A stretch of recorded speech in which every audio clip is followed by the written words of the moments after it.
Recuerdo claramente el día que llegamos a la finca de mis abuelos. Era una antigua casa de campo, aislada en medio de un vasto terreno de cultivos y bosques.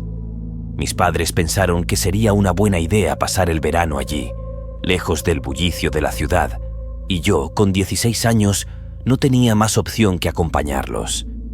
Al principio, todo parecía perfecto: el aire fresco, el sonido de los pájaros y la tranquilidad del campo. El primer indicio de que algo no estaba bien ocurrió la segunda noche. Me desperté en medio de la noche por un ruido extraño. Era un rasguido, como si alguien arañara la madera. Me levanté de la cama y, con el corazón latiendo con fuerza, seguí el sonido hasta la ventana de mi habitación. No había nada allí, solo el viento moviendo las ramas de los árboles. Traté de convencerme de que había sido mi imaginación, pero el escalofrío en mi espalda me decía lo contrario. A la mañana siguiente, mencioné el incidente a mis padres. Mi padre, siempre escéptico, se rió y me dijo que probablemente había sido un animal. Mi madre, en cambio, me miró con preocupación. «Esta casa es muy vieja», dijo. «A veces los viejos lugares guardan secretos». Las cosas empeoraron las noches siguientes. Cada noche, el rasguido se hacía más fuerte y siempre provenía de diferentes lugares de la casa. Empecé a notar pequeñas marcas en las paredes y en el suelo, como si alguien estuviera tratando de escarbar desde el otro lado. Una noche, decidí que tenía que averiguar qué estaba pasando. Esperé hasta que todos se durmieron, agarré una linterna y me dirigí al sótano. El sótano de la finca era un lugar lúgubre y polvoriento, lleno de cajas y viejos muebles cubiertos con sábanas. Al entrar, el rasguido se hizo más fuerte. Seguí el sonido hasta una pared al fondo del sótano. Noté que una de las tablas estaba suelta. Con manos temblorosas la quité y encontré un pequeño compartimento oculto. Dentro del compartimento había un diario, cubierto de polvo y moho. Lo abrí y empecé a leer. Pertenecía a una mujer llamada Clara, que había vivido en la finca hace más de 100 años. A medida que leía sus entradas, mi piel se erizó. Clara había sido acusada de brujería por los aldeanos y, según el diario, la habían encerrado en la casa, muriendo de hambre y desesperación. Sus últimas entradas eran incoherentes, llenas de odio y deseos de venganza. De repente, sentí un frío intenso a mi alrededor. La linterna parpadeó y se apagó, dejándome en la oscuridad. Escuché el rasguido justo detrás de mí, ahora más fuerte y desesperado. Corrí hacia la escalera, pero algo me agarró el tobillo. Caí al suelo y, en el pánico, pateé y grité hasta que me solté. Subí corriendo y cerré la puerta del sótano detrás de mí. Mis padres me encontraron en el pasillo, temblando y sollozando. Traté de explicarles lo que había pasado, pero no me creyeron. Esa noche, el rasguido continuó, más persistente que nunca, y con un tono de desesperación que hacía que mi sangre se helara. No dormí nada, y en cuanto amaneció, convencí a mis padres de que teníamos que irnos. Nos fuimos esa misma mañana. Nunca volvimos a la finca de mis abuelos. Mi padre vendió la propiedad unos meses después, sin mencionar nada de lo que había pasado. Pero yo nunca olvidaré el sonido del rasguido, ni el frío que sentí esa noche en el sótano. A veces, en la quietud de la noche, aún lo escucho, recordándome que hay cosas que nunca deberían ser olvidadas.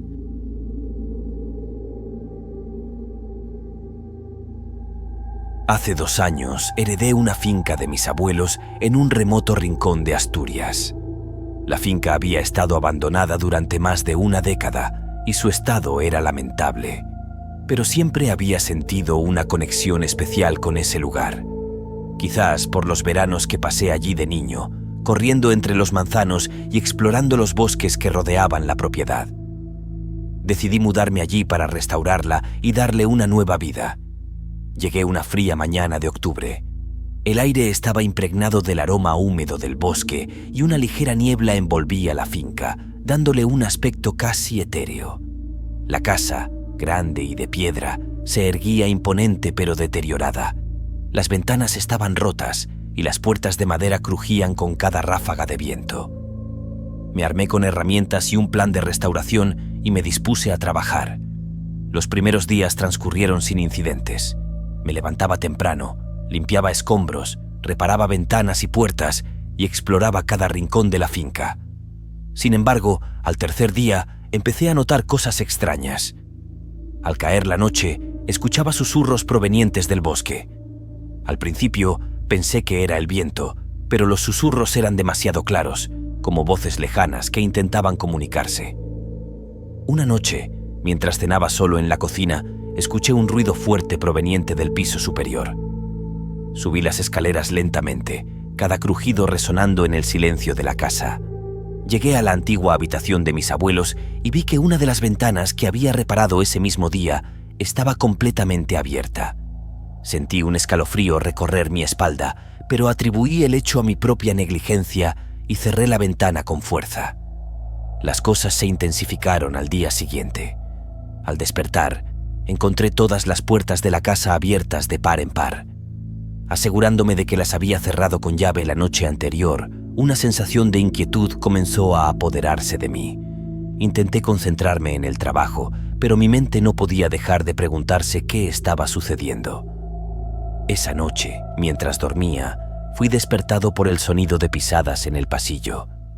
Mi corazón latía con fuerza mientras me levantaba y tomaba una linterna. Al abrir la puerta de mi habitación, el pasillo estaba vacío, pero podía sentir una presencia, algo o alguien estaba allí. La linterna parpadeó y, en ese breve instante de oscuridad, vi una figura en el extremo del pasillo. Cuando la luz volvió, la figura había desaparecido. Decidí investigar más sobre la finca y sus alrededores. En el pueblo cercano hablé con algunos ancianos que conocían bien la historia de mi familia y de la casa. Uno de ellos, con la voz temblorosa, me contó una historia que nunca había oído antes. Según él, mi bisabuelo había tenido un hermano gemelo al que mantenía oculto en la finca debido a su comportamiento violento. Tras su muerte, se decía que su espíritu nunca abandonó la casa, buscando venganza por el encierro y el olvido. Aterrorizado pero decidido a confrontar lo que fuera que acechaba en mi hogar, esa noche me preparé para cualquier cosa. Llené la casa de velas y esperé, con el corazón palpitando y el cuerpo en tensión. A la medianoche, las velas empezaron a parpadear y una brisa helada recorrió la habitación. Los susurros volvieron, más fuertes y claros que nunca. Entonces lo vi. La figura se materializó frente a mí, una sombra de un hombre con ojos llenos de odio y desesperación. Mi mente me gritaba que huyera, pero mis pies estaban pegados al suelo. La figura se acercó, extendiendo una mano espectral hacia mí. Sentí un frío paralizante y en un acto de desesperación grité con todas mis fuerzas. De repente, todo cesó. Las velas volvieron a arder con normalidad y la figura se desvaneció en el aire. Desde esa noche, la finca quedó en silencio. No volví a escuchar susurros ni ver figuras extrañas. Pero el recuerdo de esos días me persigue, y aunque la casa ahora es un hogar restaurado y acogedor, nunca podré olvidar la sombra de mi pasado que intentó reclamarme en la oscuridad. Cada vez que cae la noche, todavía siento una presencia. No sé si es una advertencia o simplemente mi imaginación, pero siempre cierro las puertas con llave y dejo una luz encendida, por si acaso.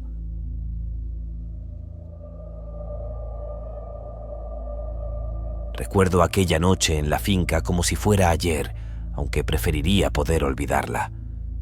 Habíamos decidido pasar el fin de semana en la finca de mi tío, un lugar apartado en medio del campo, ideal para desconectar de la rutina de la ciudad.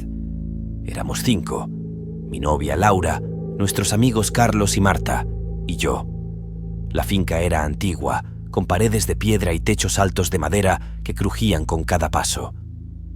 Llegamos al atardecer, y mientras el sol se ocultaba, una sensación de inquietud comenzó a instalarse en el ambiente. A pesar de su belleza rústica, había algo en la casa que me ponía los pelos de punta. Quizás era la falta de electricidad en algunas habitaciones o las viejas fotografías en blanco y negro de familiares que nunca había conocido, con miradas sombrías que parecían seguirnos. Después de cenar, nos sentamos alrededor de la chimenea. Las llamas danzaban, creando sombras inquietantes en las paredes. Carlos, siempre el bromista, sugirió que contáramos historias de terror. Nos reímos nerviosamente y aceptamos, sin saber que estábamos despertando algo que debería haber permanecido dormido. Laura fue la primera en notar los sonidos. ¿Escucharon eso?, preguntó, con los ojos muy abiertos. Todos negamos, pero ella insistió. Parecen pasos en el piso de arriba. Carlos se rió y dijo que probablemente era la madera expandiéndose, pero en ese momento el sonido se hizo más claro. Eran pasos, y no eran los nuestros. Subimos las escaleras lentamente, con una linterna en mano. Cada crujido, cada sombra nos hacía saltar. Al llegar al pasillo, el aire estaba helado, mucho más frío de lo que debería estar. Abrimos la puerta de cada habitación, encontrando solo muebles cubiertos de polvo y más de esas inquietantes fotografías antiguas. Al final del pasillo, la última puerta estaba entreabierta.